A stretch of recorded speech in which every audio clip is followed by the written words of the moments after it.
आपको अपना बेटा बेटी की शादी करनी या कोई पार्टनरशिप करना या दोस्ती करनी है तो उस आदमी को परख के करना पड़ता है।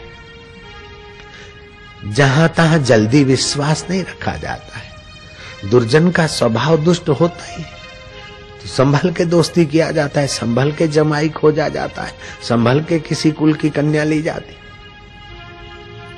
तो परीक्षा करने के लिए एक पाराशिशी, उस व्यक्ति को ऐसी वस्तु दो, ऐसी बात करो जो उसे मजा आए। तो अगर ज्यादा खुश होता है तो समझ दो वो छोटी व्यक्ति।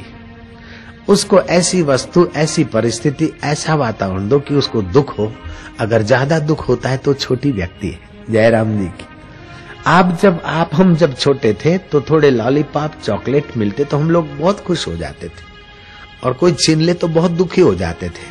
अब उतनी चीज कोई छीन ले तो उतना दुख नहीं होगा, और कोई दे दे तो इतना सुख भी नहीं होगा, क्योंकि अब बुद्धि थोड़ी बड़ी। ऐसे ही ये संसार की चीजें आत्मज्ञान के आगे तो लॉलीपॉप और चॉकलेट की भी मायना नहीं रखती है। संसार की चीजें पाकर हर्षित मत होइए, और ये थोड़ी चली गई तो शोकातुर मत होइए। आप अपने साक्षी स्वभाव में रहिए, आप अपनी महिमा झाड़िए।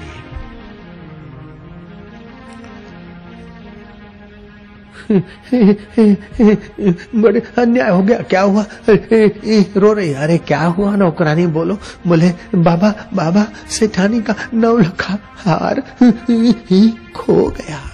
सेठ बोलता है इसमें रोती क्या है? जो हुआ अच्छा हुआ, भला हुआ, रोने का क्या जरूरत है? जाओ खोजो शांति से, रोती क्या है? अच्छा हुआ, भला हुआ। आधा घंटे के बाद नाचती आई। बाबा बाबा आज तो सोने जो से जुब रहे हो। बाबा बाबा आज तो सोने का सूरज उदय हुआ है। क्या हुआ? बाबा हार मिल गया, हार मिल गया। बोले अच्छा हुआ, भला हुआ। पास में संबंधी बैठा था, सेण बैठो वेवाई बैठा था। वो दंग रह गया कि 9 लाख हार गया तो अच्छा हुआ, भला हुआ, और मिल गया तो भी वही शांति, अच्छा हुआ, भला हुआ। सेठ जी ये क्या बात है? बोले बात सीधी है, एक तो बाहर घाटा हुआ, फिर मैं अपने दिल को दुखी करके भीतर घाटा क्यों करूं? अच्छा हुआ, भला हुआ, जो हुआ सो अच्छा हुआ। ऐसे भी एक दिन में एक बार तो मृत्यु का झटका आएगा, सब होलसेल में छोड़ना पड़ेगा। तो अभी थोड़ा थोड़ा छूट रहा है, छोड़ने की आदत भी पड़ रही है। और होगा कोई 2 नंबर का जत्था तो इनकम टैक्स वाले सब ले जाते से, तो एक थोड़ा सा गया, चलो ठीक है। मुझे आज अहमदाबाद से किसी ने फोन किया कि बापू अमुक श्रॉफ के यहाँ इनकम टैक्स वालों का छापा पड़ा, लेकिन उन श्रॉफ के यहाँ आपका फोटो था, और श्रॉफ की साख सुनकर इनकम टैक्स वाले ने प्रणाम करके वहां से चले गए। जयराम जी की, जयराम जी बोलना पड़ेगा। अपनी साख भी होनी चाहिए कि बापू का चेला है भाई। जयराम जी की। नारायण हरि बोलो ना, नारायण हरि। तो होलसेल में एक साथ छोड़ना पड़ता तो थोड़ा छूट गया, ऐसा समझ के अपने दिल की मैंने रक्षा की। और खोजो, नौकरानी नाचती हुई आई और मिल गया, तभी भी आपने कहा अच्छा हुआ, भला हुआ। कि हाँ ठीक है, सेठानी राजी, नौकरानी राजी, उसकी सहेलियां राजी, तो मैं नाराज क्यों हूं? अच्छा हुआ, भला हुआ। मैंने तो गुरु के सत्संग से सुना है कि रक्षताम रक्षताम कोशानाम अपि हृदय कोशम तेन रक्षितम सर्वम रक्षितम इदम। आप रक्षा कीजिए, रक्षा कीजिए। कोशों का कोश आपका हृदय कोश है, उसकी रक्षा कीजिए। गुजरात में कहावत है, चाहे बिगड़ी तो सुबह बिगड़ गई, चाहे बगड़ी तो सवार बगड़ी, दाल बिगड़ी तो बोले दिवस बगड़ू, आचार अथाना बिगड़ा तो बोले वर्ष बिगड़ा, और पत्नी का स्वभाव बिगड़ा तो बोले मेरी जिंदगी बिगड़ गई। मैं बोलता हूं ठहरो, एक बात मेरी मिला दो इस कहावत में। अगर समझ बिगड़ी तो 84 लाख जन्म बिगड़ गए, और समझ नहीं बिगड़ी तो कुछ भी नहीं बिगड़ा। नजर नहीं बिगड़ी तो कुछ भी नहीं बिगड़ा। एक कहावत मेरी मिला दो बस। महाराष्ट्र में संत सम्मेलन हुआ। तुकाराम महाराज, एकनाथ महाराज, दूसरे भी संत प्रवर एकत्रित हुए। गुजरात के प्रसिद्ध संत नरसिंह मेहता भी वहां गए। सम्मेलन के बाद उन संतों ने पंढरपुर में भगवान विठल हैं, चलो दर्शन कर आए। तुकाराम महाराज ने विठ्ठल के दर्शन करते हुए कहा कि माझा विठ्ठला, मैं काय काय गुणगान करू, तुमची काय काय कृपाचं वर्णन करू, तुमची फार फार फार अति फार कृपा आहे माझ्या विठ्ठला.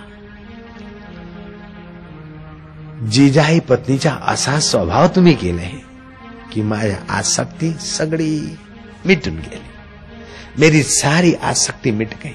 जीजाई उठते भी गाली देती, बैठते भी गाली देती, और कभी डंडा मारती तो डंडे के 2 टुकड़े बना देती है. ऐसी पत्नी देकर तुमने इतनी कृपा की कि मेरा संसार में मोह नहीं रहा, आसक्ति नहीं रही, सेक्स नहीं रहा, काम नहीं रहा, राम ही राम रह गया.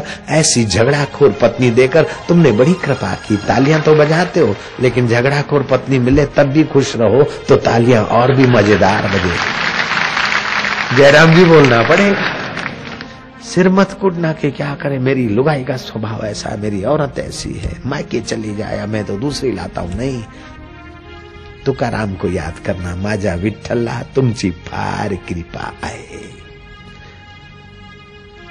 एकनाथ महाराज की पत्नी ऐसी के सती साध्वी, पति की छाया, पूछ पूछ के ये चाहिए वो चाहिए नहीं, अपने आप जान लेती थी कि किस वक्त इनको कौन सी चीज चाहिए, किस वक्त कौन सी मौसम में कौन सा कपड़ा, कौन सी मौसम में कौन सा भोजन, और कौन से वक्त कौन सा व्यवहार. वो पत्नी पति की अंतर्यामी साध्वी पत्नी थी.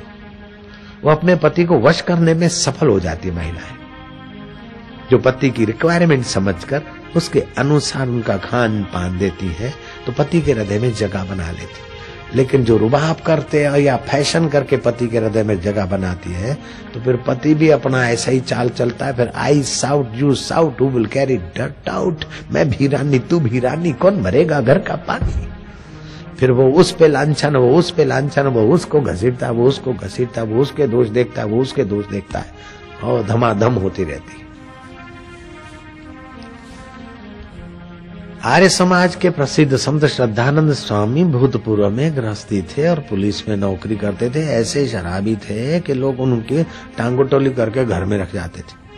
और पत्नी इतनी सती साध्वी कि पति का हृदय ऐसा तो बदल दिया, ऐसा सेवा किया और ऐसा हृदय बदला कि उस महाशराबी में से महासंत श्रद्धानंद का प्रागट्य हो गया. नारियों में गजब की शक्ति है. तुम्हारा पुत्र, पति या परिवार का मेंबर शराब पीता हो तो तुम उसको शराब छुड़ाने में बिल्कुल सफल हो सकती हो. खाली ये श्वासोश्वास गिनने की अटकल जान लो, तुम्हारा विल पावर थोड़ा बढ़ेगा, संकल्प शक्ति बढ़ेगी. फिर जो पति, पता, बेटा, जो भी हो, वो जब भी खाए पिए या बैठा हो तो उसके सिर के पीछे एक नजर रखो और मन में बोलो, मोहन, मानो मेरा नाम कमला है और मेरा पति मोहन है, तो मुझे देखना होगा उसके खोपड़ी के पीछे. और बार बार मन में सोचना होगा, मोहन दारू मत पियो, दारू जहर है, तुम जहर पीने के लिए नहीं आए हो. मोहन दारू मत पियो, और कमला को मारो मत, कमला को डांटो मत, मानो